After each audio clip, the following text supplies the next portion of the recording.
Hey guys, it's Dardoch. Welcome to the Immortals Progressive Weekend Recap. Saturday against EG, I thought preparation was decent, not fantastic, but decent.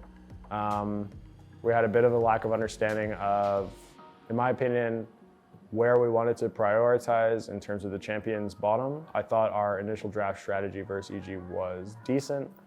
It ended up being Ezreal Karma Kingdom in the actual game. It was pretty hard for us to deal with those two specific champs in combination with each other with the draft that they had. So we ended up losing. I think it was a winnable game. Obviously there was some things still for us to learn. I think mostly in the draft aspect around, like I said, the bottom lane picks. So yeah.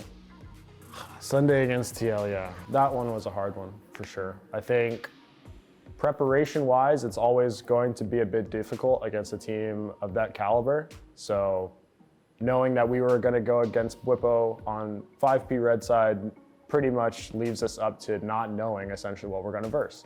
So going into it with that level of understanding that we're not going to necessarily know what they're going to be until, 60 seconds before the game starts.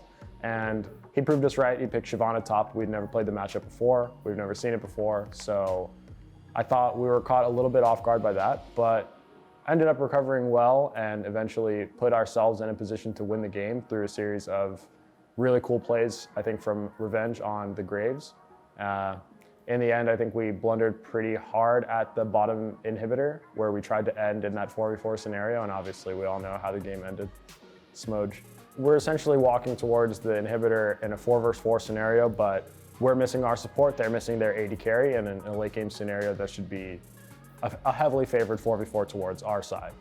Our players, we just called to try to end the game, and I don't think we could necessarily go past the 4 players. We always, in my opinion, would have to go for a fight there, a 4v4 team fight.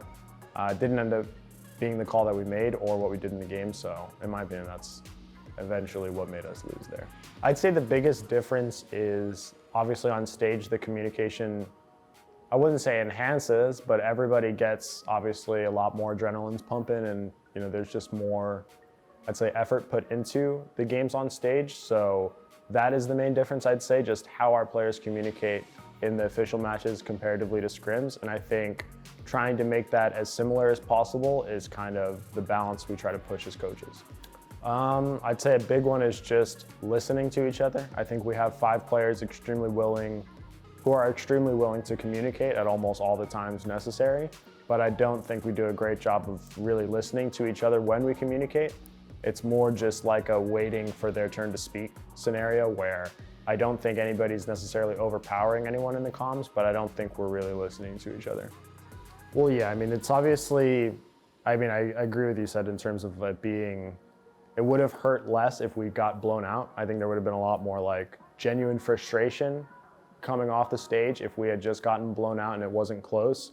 But I think due to the fact that the players felt and knew that they should have won the game, made it feel a lot worse and a lot more, I don't want to say depressing, but just the room lost its energy. Like the life of the room is just kind of sucked out. When the players came in, they're like hunched over, sad, immediately go to like put their headphones on and kind of escape the reality of what just happened. But I think Gabe did a good job of at least rallying up the little bit of juice that we had left, I guess, as a group, and kind of brought it back to reality, saying like, yeah, we lost, but of course we did almost beat Team Liquid, a really good team, and that's something that we acknowledged that we wouldn't have been able to even do a few weeks ago. So I think it's another clear sign of progress, obviously, but not the results that we need right now. Thanks for watching the Immortals Progressive Weekend Recap. We'll see you next time.